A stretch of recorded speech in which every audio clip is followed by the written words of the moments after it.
Breakfast কৰি লৈ আহা। বুঢ়ী, মোকো কিবা এটা খাবলৈ দিয়াচোন, বৰ ভোক লাগিছে। ৰাতি সুদা দাইলেদি ভাতকেইটা খাবই নোৱাৰিলো ভালকে। ঐ বুঢ়ী, ৰাতিপুৱাই কেৱল খাওঁ খাওঁকে থাকিবি। মানুহজন কামলৈ ওলাইছে আৰু ল'ৰাটোৰ স্কুল আছে, সেইকাৰণে মই সিহঁতক সোনকালে কিবা এটা খুৱাই লওঁ বুলি ভাবিছো। সিহঁতৰ লগতে ঘৰত এনেই বহি শুই থকা মানুহজনো খাবলৈ হ'লেই। পেটত কিবা গৰহ চৰহ সোমাইছে নেকি? ক'তনো মই খাওঁ খাওঁ কৰি থাকো। কালি ৰাতি তোমালোকে মাছেৰে ভাত খালা, মই খালি দাইলেৰে ভাত খাইছিলো। খালি দাইলেৰে ভাতকেইটা খাবই নোৱাৰিলো ভালকে। আপুনি তাৰমানে এইবোৰ কথা কৈ কি বুজাব বিচাৰিছে? মই আপোনাক মাছ মাংস একো খাবলৈ নিদিওঁ, খালি দাইল ভাত খাবলৈ দিওঁ। কালি ৰাতি মাছকেইটা সৰু আছিল আৰু কাঁইট থকা মাছ আপুনি খাব নোৱাৰে কাৰণেহে আপোনাক দিয়া নাই। এইবোৰ কথা পুতেকৰ আগত কৈ কি বুজাব বিচাৰিছে হা? তাৰমানে মই আপোনাক একো ভাল বস্তু খাবলৈ নিদিওঁ। মইনো কি মিছা কথাটো ক'লো? কালি ৰাতি তোমালোকে মাছ ভাত খাইছা কাৰণেহে কৈছো। আৰু তেনেকুৱা মাছ দেখোন মই খাব পাৰোঁৱে। ঐ বুঢ়ী, তই যে কেৱল খাওঁ খাওঁকে থাক, তই কেইটকা ইনকাম কৰিছ হা? ইমান যদি খাবলৈ মন গৈ আছে তেনেহ'লে এই বেকাৰ পুতেৰটো ঘৰতে কিয় এনে বহাই ৰাখিছ? তাক কামলৈ যাবলৈ নিদিয় কিয়? মোৰ মানুহজনৰ ওপৰতে সিহঁতে বহি বহি খাবলৈ আহিছে। বোৱাৰী, মই ভোক লগাৰ কাৰণেহে কৈছিলো, তাতে তুমি মোক ইমান বেয়াকৈ কথা শুনোৱাব লাগেনে? মই তাৰমানে এতিয়া কথাহে শুনোৱালো ন? আপুনি এইবোৰ কথা কৈ মানে কি প্ৰমাণ কৰিব বিচাৰিছে? মানে মোক পুতেকৰ লগত কাজিয়া লগাব বিচাৰিছে ন? পুতেকে যে মোক একো নকৰে, তাৰমানে তেওঁ মোক মাৰে যদি মাৰক আৰু ন? অজয়, তুমি কি চাই আছা? মাৰা মোক। তোমাৰ মায়ে মোক মাৰাটোৱে বিচাৰিছে নহয়। আমি দুইটাই কাজিয়া লাগিলে তোমাৰ মায়ে ভাল পায়। মাৰা মাৰা মোক। কি চাই আছা? বোৱাৰী, তুমি এইবোৰ কি কথা কৈছা? মইতো সঁচা কথাটোহে কৈছিলো। মই কেতিয়াও তোমালোকে কাজিয়া কৰাটো নিবিচাৰো, সি তোমাক মাৰাটো কেতিয়াও মই নিবিচাৰো। অজয়, এতিয়া শুনিলা নহয়? তোমাৰ আগতে মায়ে মোক কিমানবোৰ কথা কৈছে, আকৌ এতিয়া কৈছে আমাৰ মাজত কাজিয়া হোৱাটো হেনো তেওঁ নিবিচাৰে। শুনিছা কিমান উল্টা পুল্টা কথা কৈ থাকে? তোমাৰ মায়ে মানে এইবোৰ কি বিচাৰিছে? মা, তই এইবোৰ কি অসহ্য কথা কৈছ? আমি কি সদায় মাছ মাংসৰে ভাত খাওঁ আৰু তোক বোৱাৰীয়ে মাছ মাংসৰে ভাত নিদিয়ে? এইবোৰ কথা কৈ তই তাৰমানে কি বুজাব বিচাৰিছ? আমাৰ লগত খালি যদি তোৰ পেট নভৰে, অশান্তি পাওঁ, তেনেহ'লে যা, তই তোৰ সৰু পুতেৰৰ লগতে তহঁত দুইটাই কেনেকৈ খাওঁ খাগৈ। তই এইবোৰ কি কথা কৈছ ডাঙৰ বাবা? তো তেওঁ ঠিকেই কৈছে। আপোনালোকৰ দৰে বেকাৰ দুজন মানুহক এনেই বহাই বহাই খুৱাই থাকিব নোৱাৰো নহয়। সৰু পুতেকটো এনেই ঘৰতে বহি বহি থাকে, একো এখন কাম বন নাই। সেই বেকাৰটোৰ লগতে আপুনি খাওকগৈ। বোৱাৰী, তুমি তাক বেকাৰ বুলি নকবা। সি বেকাৰ হৈছে কেৱল ইয়াৰ কাৰণে। আৰু তুমি আজি যাৰ টকাৰ ওপৰত পিতাহী মাৰি আছা, সেই টকা মোৰ মানুহজনৰ। শুনিছা শুনিছা তোমাৰ মায়ে কি কৈছে? মই যি কৈছো সঁচা কথাই কৈছো। দেউতাকে ৰিটায়াৰ হওঁতে পোৱা টকাখিনি চব তাৰ ব্যৱসায়ৰ নামত সোমোৱাই দিলে। আৰু এতিয়া মই যিকেইটা পেঞ্চন পাওঁ সেইকেইটাও সিয়ে লয়। সি ব্যৱসায় কৰি ভাল মানুহ হোৱাৰ পিছত ভাইকক সি ভাল পথ এটা দেখুৱাব বুলি ভাবিছিল দেউতাকে। দিবই লাগিব। দেউতাকৰ পইচা পুতেকহঁতে নাপায় আৰু কোনে পায়? তুমি ঠিকেই কৈছা। দেউতাকৰ পইচা পুতেকহঁতে নাপায়, কোনে পায়? দেউতাকৰ পইচা পুতেকহঁতে পায় কথাটো সঁচা, কিন্তু পুতেকহঁতে সমানে ভগাই ল'ব লাগে। কিন্তু এতিয়া সেইটো হোৱা নাই। দেউতাকৰ সকলো টকা আত্মসাৎ কৰিছে ই। মা, তুমি কিন্তু দেউতাৰ টকা আত্মসাৎ কৰিছো বুলি তেনেকৈ নকবা কিন্তু। মই কি দেউতাৰ টকাখিনি ল'লো বুলিয়ে তাৰ নিচিনা বেকাৰ এটাক বহাই বহাই খুৱাই থাকিম নেকি? তাৰ কি কাম ধান্দা কৰিব নালাগে? তাক যদি তই খুৱাব নোৱাৰ, সি যদি কাম ধান্দা কৰিব লাগে, তেনেহ'লে তই তাক টকা অলপ নিদিয় কিয়? দেউতাৰৰ টকাখিনি তই তোৰ ব্যৱসায়ত লগালি, এতিয়া তই অলপ টকা দি সি কিবা এটা ব্যৱসায় কৰক। হেৰা, শুনিলা তোমাৰ মায়েৰ কথা?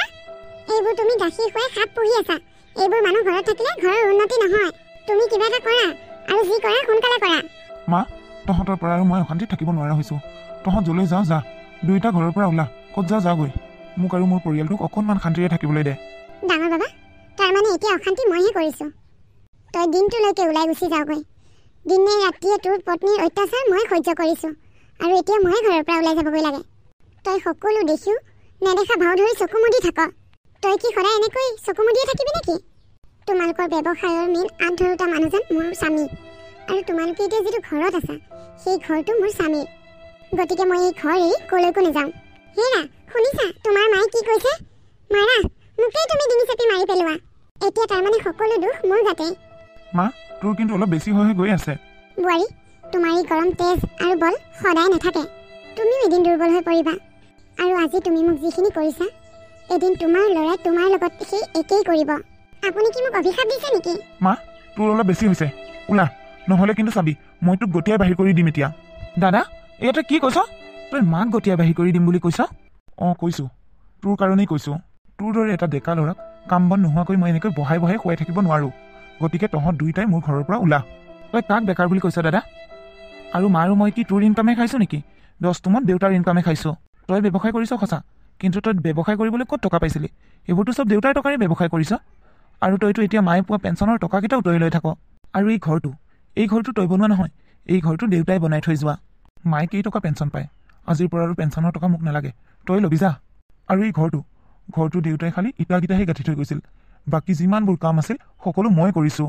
আৰু দেউতা ৰিটায়াৰ হওঁতে যে টকাবোৰ সকলোতে ব্যৱসায়ত লগালি, সেইবোৰ এতিয়া ব্যৱসায়ৰ আধা ভাগ মোক লাগিব। ব্যৱসায়ৰ ভাগ লাগে তোক? হা, আজি ইমান দিনে যে তহঁত দুটাকৈ মানুহ মই পুহি আছিলোঁ, সেইবোৰ কি হ'ল? সেইবোৰৰ তাৰমানে কোনো হিচাপ নাই, সেইবোৰ ওপৰতে আহিছিল। মই ওলাই যাব কৈছোঁ আৰু মনে মনে ওলাই যা। নাযাওঁ, এই ঘৰটোত মোৰো ভাগ আছে। হ'ল বাবা, হ'ব, নেলাগে তই ঘৰৰ ভাগ ল'বলৈ। তই যদি মতা মানুহ হ তেনেহ'লে এদিন তয়ো দেখুৱাই দিবি ইয়াক।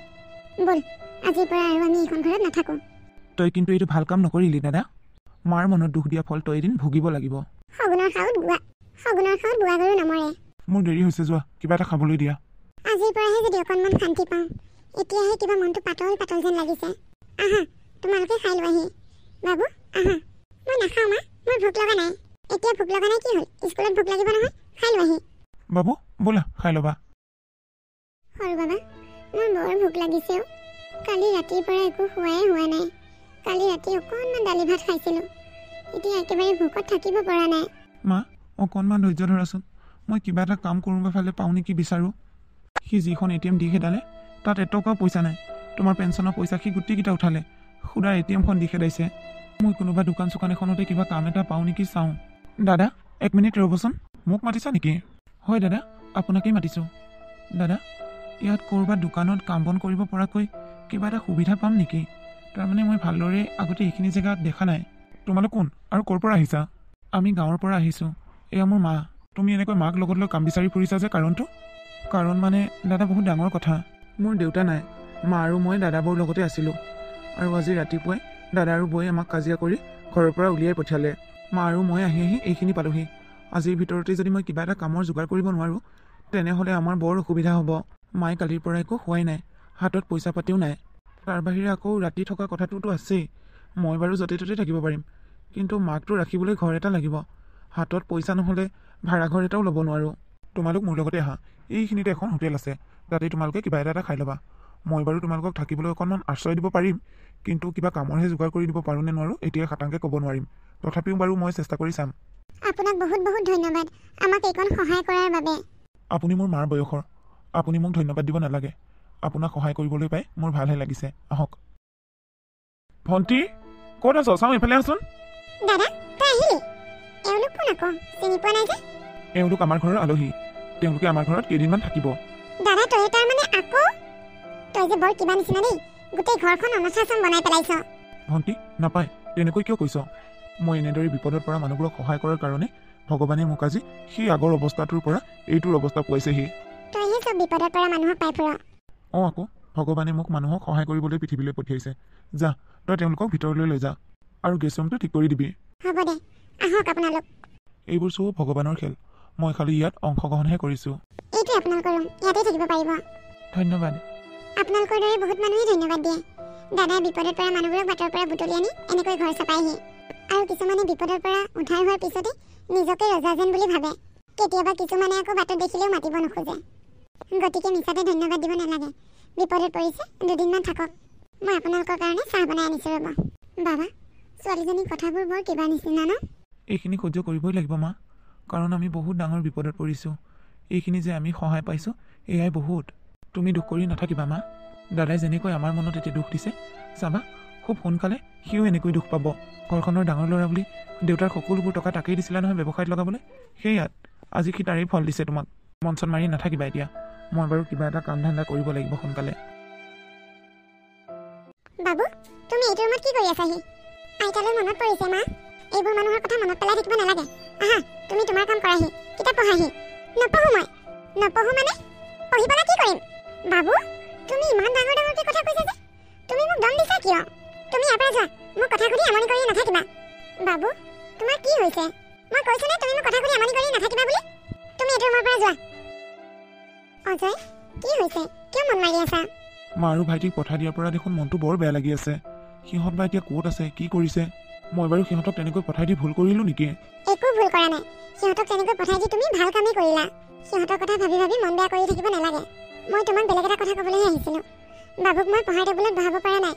পঢ়িব দিওঁতে সিহে মোক উল্টাকৈ দম দিলে। যোৱাচোন, তুমি তাক পঢ়িবলৈ কোৱাগৈ। সি তোমাক দম দি কথা কৈছে? মায়ে দিয়া অভিশাপ লগা নাইতো? এই থোৱা থোৱা, সেইবোৰ অন্ধবিশ্বাস, সেইবোৰ অভিশাপ নালাগে। হেৰি নহয়, পৰহিলৈ দেখোন মাহী ছোৱালীজনী বিয়া তুমি পাহৰিলাই চাগে কাইলৈ কামৰ পৰা আহোঁতে তুমি ভাল দামী চাই ডিনাৰৰ ছেট এটা লৈ আহিবা ঠিক আছে লৈ আহিম বাৰু তুমি মোৰ কাৰণে এতিয়া চাহ একাপ বনোৱা যোৱা হ'ব দিয়া মই তোমাৰ কাৰণে ধুনীয়াকৈ আদা দিয়া চাহ একাপ বনাই আনো আইতা খুৰা তোমালোক কলৈ গ'লাগৈ তোমালোকৰ মোলৈ মনত পৰিছেনে মোৰ কিন্তু তোমালোকলৈ বৰ মনত পৰি আছে তোমালোকে ক'ত আছা সোনকালে ঘৰলৈ গুচি আহা আইতা মোৰ তোমাৰ কাৰণে বৰ মনত পৰিছে আইতা খুৰা আৰু তোমাৰ ফটো দুখন যে আছিলে সেই ফটো দুখনো মায়ে পেলাই দিলে মোৰ তোমালোকক এবাৰ চাবলৈ বৰ মন গৈছে তোমালোক ক'ত আছা সোনকালে ঘৰলৈ ঘূৰি আহা বাবু তুমি এতিয়াও ইয়াতে আছা আহা আকৌ কিতাপ পঢ়িব লাগে নহয় মই নপঢ়ো বুলি কোৱা নাই জানো পঢ়া আকৌ পঢ়িলেহে আগলৈ চাকৰি কৰিব পাৰিবা তেতিয়াহে তুমি ডাঙৰ মানুহ হ'বা নপঢ়িলে তুমি চাকৰিয়ে কৰিব নোৱাৰিবা মইনো চাকৰি কৰি ডাঙৰ মানুহ হৈ কি কৰিম কি কৰিবা মানে তেতিয়া তুমি ডাঙৰ ঘৰ বনাবা আৰু দামী গাড়ী কিনিবা আৰু আমি বুঢ়া হ'ম নহয় তুমি আমাক গাড়ীত উঠাই ঘূৰাই লৈ ফুৰিবা আৰু ধুনীয়া ধুনীয়া বস্তু খাবলৈ দিবা মই যেতিয়া ডাঙৰ হৈ চাকৰি কৰিম তেতিয়া মই তোমালোকক কি কৰিম জানা কি কৰিবা তোমালোকক মই ঘৰৰ পৰা উলিয়াই দিম কি মাক দেউতাকক তেনেকুৱা কৰিবলৈ পাই জানো কিয় নাপায় দেউতাই তোমাৰ কথা শুনিয়ে মাক আৰু ভাইকক ঘৰৰ পৰা উলিয়াই পঠিয়ালে দেখোন আইতা বুঢ়া হোৱাৰ কাৰণে দেউতাই বেয়া পায় আৰু তুমিও বেয়া পোৱা যেতিয়া তোমালোকে বুঢ়া হ'বা ময়ো তেতিয়া তোমালোকক বেয়া পাম আৰু তোমালোকক ঘৰৰ পৰা উলিয়াই দিম ব্যৱসায়ত এইকেইদিন কেৱল লছ আৰু লছ এনেকৈ লছ হৈ থাকিলে মোৰ ব্যৱসায়টো দেখোন মৰিয়ে যাবগৈ মাৰ অভিশাপ লাগিছে নেকি বাৰু অজয় অজয় বৰ ডাঙৰ কথা এটা হৈছে বুজিছা ডাঙৰ কথা কি ডাঙৰ কথা ভালদৰে নোকোৱা কিয় অজয় আজি বাবুক পঢ়াৰ কথা কওঁতে সি মোক বৰ ডাঙৰ কথা এটা ক'লে আৰে কি কৈছে সেইটো নোকোৱা কিয় সি হেনো পঢ়ি শুনি চাকৰি কৰিলে তোমাক আৰু মোক ঘৰৰ পৰা উলিয়াই দিব আমি যে তাৰ আইতাকক উলিয়াই দিছোঁ সেইকাৰণে সি মোক আজি চিধা কৈ দিছে তোমালোকে যেনেকৈ আইতাক ঘৰৰ পৰা উলিয়াই দিছা ময়ো ডাঙৰ হৈ তোমালোকক তেনেকৈ ঘৰৰ পৰা উলিয়াই দিম কি সি তেনেকৈ কৈছে নেকি অঁ হেৰা সি আমাক সঁচাকৈ ঘৰৰ পৰা উলিয়াই দিব নেকি বাৰু মায়ে দিয়া অভিশাপবোৰ সঁচাকৈয়ে লাগিব নেকি লাগিব নেকি নহয় লাগিবলৈ আৰম্ভ কৰিছেই মোৰ ব্যৱসায়তো এইকেইদিন বহুত লছ তোমাৰ ব্যৱসায়ত লছ এটকা দুটকা নহয় বহুত টকা লছ হৈছে হে ভগৱান এইবোৰ কি হৈছে তাৰমানে এইবোৰ চব মা দেউতা আৰু ভাইটিক দিয়া দুখৰ কাৰণেই হৈছে হে ভগৱান সোনকালে ল'ৰাটোক কিবা এপাহত লগাই দিয়া